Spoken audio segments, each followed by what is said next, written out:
email.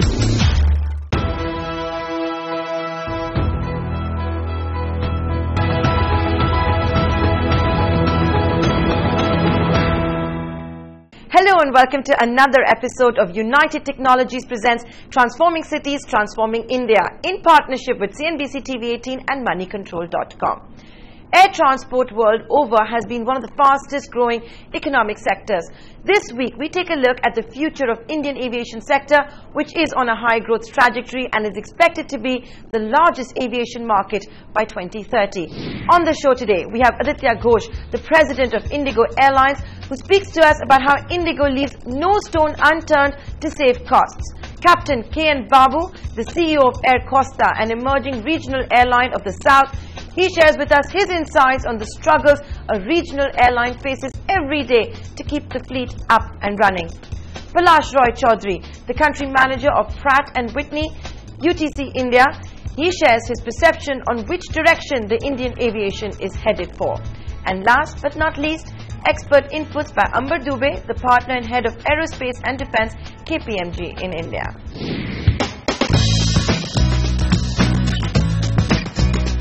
The social fabric of India is changing. Air travel is no more considered rare and a style statement. According to CRISIL, airlines in India are projected to record a collective operating profit of 8,100 crore rupees this fiscal. You know, we're a very social sort of culture. Families are very connected.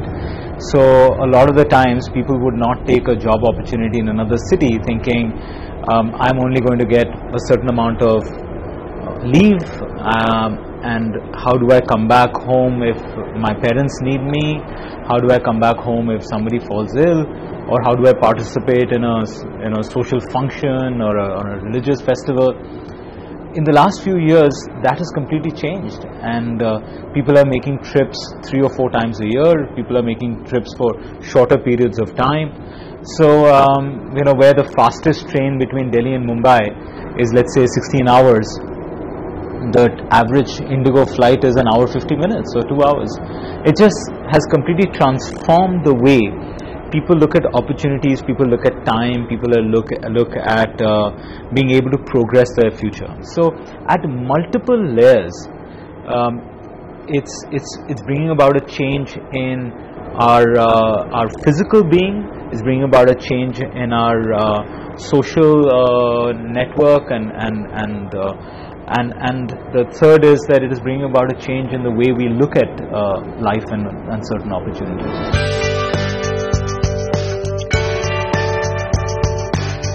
Indigo offers 259 flights connecting 26 destinations every day.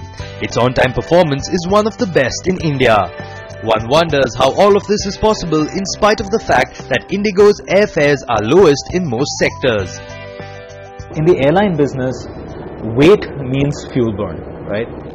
So airlines like Indigo, or for that matter many of the world's most efficient and well-run airlines, will constantly make efforts to make their plane lighter, to reduce their carbon footprint, to reduce their emissions. So then in 2011, when the Airbus A320neo got announced with new engines from Pratt & Whitney, which is part of the UTC group, which is the geared turbofan engine, we were the first airline in the world to immediately go and order those airplanes. The airplane gets announced in December of 2010. And within 6 weeks, we went and ordered 180 Neos. And that's because this geared turbofan engine from Pratt is expected to bring down fuel burn by almost 15%, depending on the stage length of the flight. Now, in our business, where we are all fighting for that 1% fuel saving or 2% fuel saving, 13 to 15% fuel saving on every flight you fly is just a paradigm shift. It costs money, it takes foresight and forethought, and remember that we ordered these 180 airplanes in 2011 when the world was going through one of its deepest economic crises. But we were able to see that, if we can make this investment today, and if we can go and grab some of these engines today, these are the kind of things, these are the kind of technological advancements which will help us reduce our fuel burn, which will help us create efficiency over a long period of time. When you're dealing with a commodity like jet fuel, which is where the prices usually keep rising up over a period of time, and we are able to burn less fuel, that means we are spending less on fuel. And if we are spending less on fuel, our cost starts coming down. And if our cost starts coming down, it allows us to constantly deliver lower fares to the customer, which cycles back to that original thing of having more and more people fly us. Government agencies have projected that around 500 airports in all, both brownfield and greenfield, would be required by the year 2020.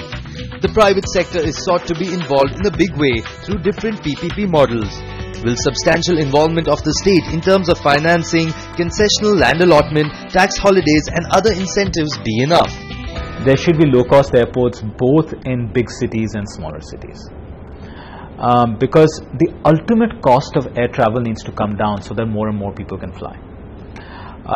Very few people realize that a large, substantial part of the cost of travel between, let's say, Delhi and Mumbai or Delhi and Bangalore or any of these metro cities is the amount of fees and charges that we give to airports. But I don't blame them, because they have built up these massive airports and they have to recover that cost. So if that be so, then if we can create secondary airports, and if we can create airports where people can come in and take a flight much quicker, maybe they don't spend enough time in retail and shopping and things like that, but it's a very efficient airport, then that brings the cost of that airport down and cost of that ultimately the air travel down. And once that starts happening in bigger cities, that model can be easily replicated into smaller cities as well. I would suggest that we should not underestimate the potential that is there in these somewhat smaller cities, and continue to invest in better runways, better air traffic management, a clean, efficient, low-cost terminal, so that more people can fly out of there. You cannot have a double-digit GDP growth without air travel. You cannot have double-digit GDP growth without goods and services moving at a very, very fast pace. So, as my constant guidance is that we have to keep chasing that every small $1 idea and build it up to where we can create a more sustainable and efficient environment. Well, that was Aditya Ghosh, the president of Indigo Airlines, telling us how low-cost airlines cut costs at every possible juncture to remain in the green. On that note, it's time for a short break. On the other side of this break, we meet with Captain K.N. Babu of Air Costa, who tells us how and why regional airlines will flourish in India. Stay tuned. Aviation is so driven by policy and regulatory reforms that if the current Modi government just tweaks the policies and procedures and gives the right policy push and taxation support, we could have a zooming of the traffic.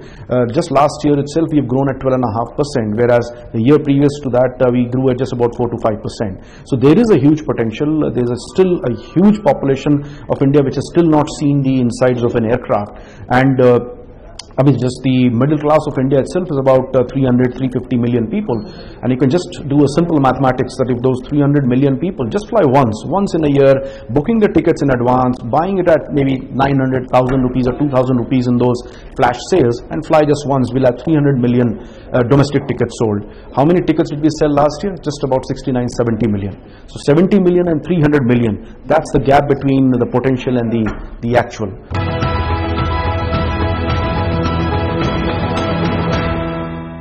Welcome back to United Technologies presents Transforming Cities, Transforming India. This week we're focusing on the future of air travel in India. Up next, we're going to be in conversation with Captain K.N. Babu of Air Costa, one of South India's leading regional airlines.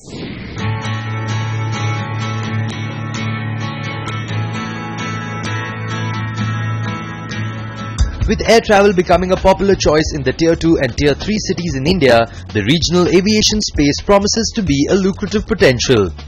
Air Costa, a regional airline based in Vijayawada, Andhra Pradesh, is one fine example. It all started with the vision of the chairman Ramesh Lingamaneni, a real estate developer who believed that aviation in the region would help develop the region. Today, with a fleet of just 4 aircrafts, Air Costa last month achieved the magic milestone of flying 1 million passengers in less than 2 years of operations. 30 years back, it was only the national carriers which were there. So today, they have privatized. Indian aviation sector got privatization. That is, open sky policy came in the year 93. After that, you see the difference has come in. You have a better equipment come in. Better affordable for passengers to travel. The cost of tickets have been very, very low compared to what it was. Like any other airline, we did go through all the regulatory requirements, and those were the major challenges we had. And we being the first regional airline, we did have the initial little bit of hitches. And we are the first airline to start out of a 2-tier city. Otherwise, normally all the airlines are out of either Bombay, Calcutta, or Delhi and Calcutta regions. So there was a difficulty in getting the manpower initially to trying to convince them to come into this place. Today we have a good team. We have completed 1.5 years, without which we wouldn't have been able to. Every member in our organization is like a family. They look after themselves and the airline. We have come up with these aircrafts which are known for the regional connectivity, ideally suited as 112 seaters, jet aircrafts. And the other advantage we have here is 2x2 seating, which most of the customers prefer.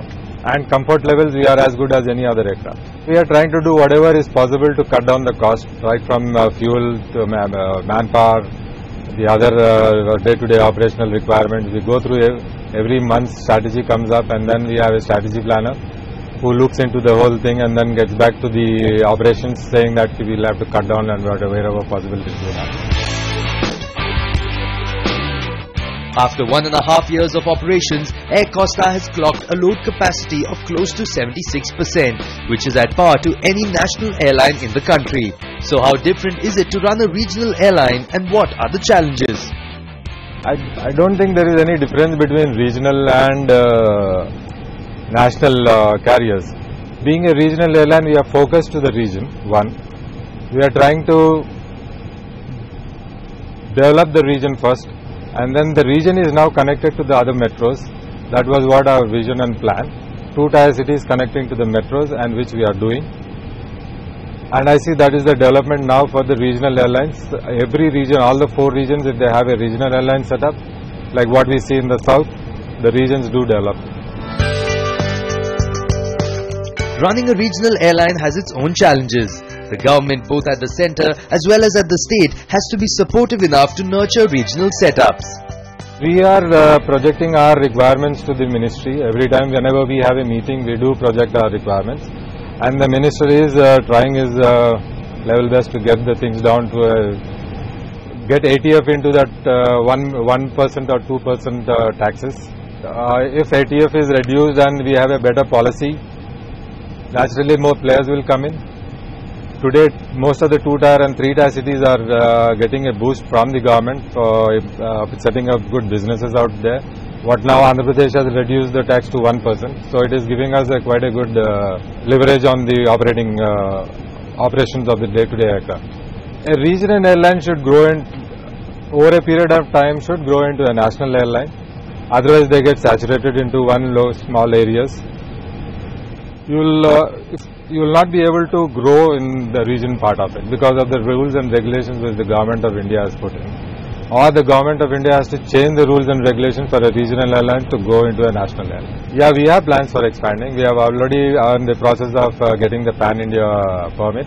So most probably, let's see, as soon as the regulatory authority clears us for Pan-India, we will go in for Pan-India. And by 2016, we will have about 10 aircrafts. Tomorrow, with the new aviation policy coming in, I think we will be able to do what the national airlines are doing. Only difference maybe we may not be able to operate between 2 metros. So without aviation, a region to grow will be very difficult today. That's the fastest mode of transport for any company or any industry to come into any region. So I feel the next 10 years is going to be a robust growth for regions, and aviation will grow at a much faster pace than what it has grown in the last 5 to 10 years. It's time for another break here on Transforming Cities, Transforming India. On the other side, CNBC TV18 Sumit Lakhutia will be in conversation with Palash Rao Chaudhary, the country manager of Pratt & Whitney, UTC India. He shares his views on how the revolutionary Pratt & Whitney engines will impact the future of air travel. We'll be right back. If we have more and more regional airports, we'll have point-to-point connectivity subject to getting adequate traffic, and that may take the load off the metro airports. But at the same time, as traffic in these regional airports grows and people will from those small locations need to connect to other parts of the country and to the world, in that case they anyway will have to come to the metro hub. So it's actually a win-win for both the regional airport and the metro airports.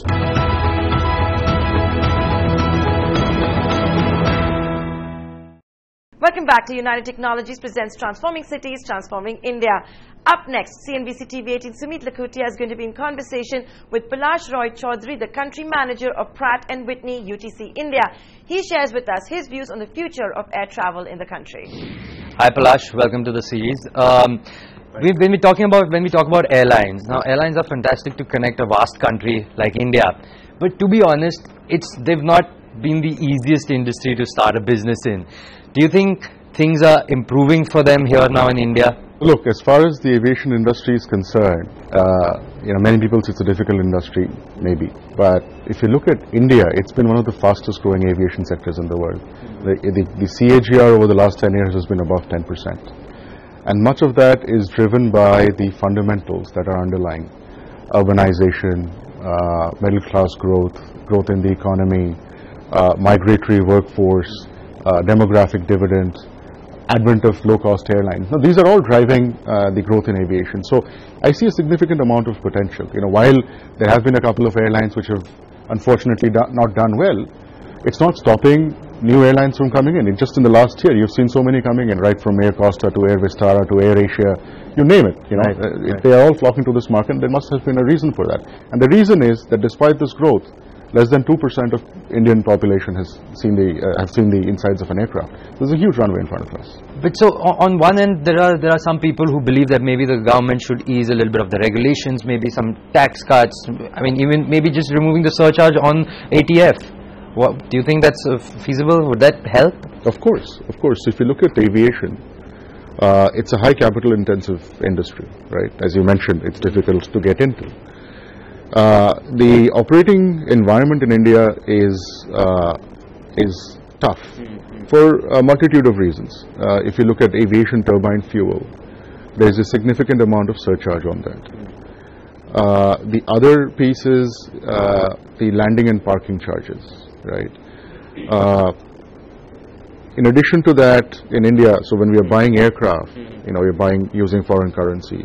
We're buying jet fuel, it's on foreign currency. Maintenance, repair, none of that happens in India, that's on foreign currency. So there's currency shocks also that the airlines have to bear. So those are financial. Then there is operational issues, lack of infrastructure. So the government has put a lot of focus in the last few years, and we have seen modernization of the hub airports, the Delhi airport, Mumbai, Bangalore, Hyderabad. And the government is also talking a lot about the regional airports. The government is identifying regional airports that it wants to develop. Do you think that two parts. Would that be a big push, obviously, for the industry? But also, do you think that would give rise to regional airlines that might maybe be more profitable than a full nationwide carrier? There are, more than 50 flights from Delhi to Mumbai every day, right? Just from within a few airlines. So the next growth is definitely going to happen in tier 2, tier 3 cities. So that's a given. What that will need is regional airports. Right. This will also give rise to regional airlines, which will connect point to point in tier 2, tier 3 destinations. How we develop the business model of those airlines, as well as the airports, will be a key determinant to how successful financially, commercially they will be. Palash, so when we're talking about airlines, fuel is a important part, is a large chunk of their cost, because I think about 30 to 40% is what it costs them in fuel. How are you at Pratt & Whitney developing maybe new technologies in engines that are making them more energy efficient? Pratt & Whitney, we invested billions of dollars over the last 15 years in developing a technology called the geared turbofan. What happens is we have created a geared a patented gear which decouples the fan from the front of the engine from the low pressure spool that traditional conventional engines are tied to. So what that does in the conventional engine is that it creates a trade-off. The fan wants to run slower as you get bigger, which if it's tied to the low pressure spool, it also makes the turbine run slower. Turbine efficiency goes up with speed. Therefore, there was a trade-off. So what we have done is we have introduced this gear which decouples the fan from the turbine. Therefore, the fan can run much slower than the turbine, and therefore efficiency and therefore fuel burn goes down by up to 16%. Now, if you, as we just discussed, between 30 and 40% of an airline's operating cost is fuel. If you reduce 16% of that, it's huge savings for airlines which are running at razor-thin margins.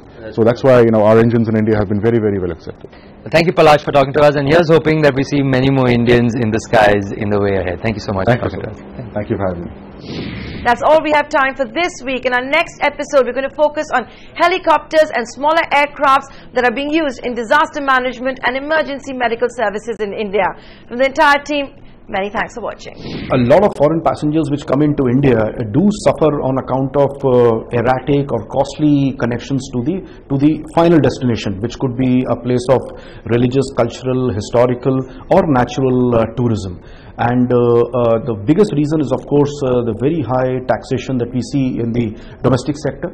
The cost of the ATF, the jet fuel in India, is one of the costliest in the world, almost 60% costlier than what we have in, say, the Southeast Asia or the Gulf countries. Now, in a poor country like India, if you sell jet fuel, which accounts for almost half of the cost structure of an airline, and that one item is 60% costlier than our competing nations, there's no way that the domestic flight ticket is going to be cheap.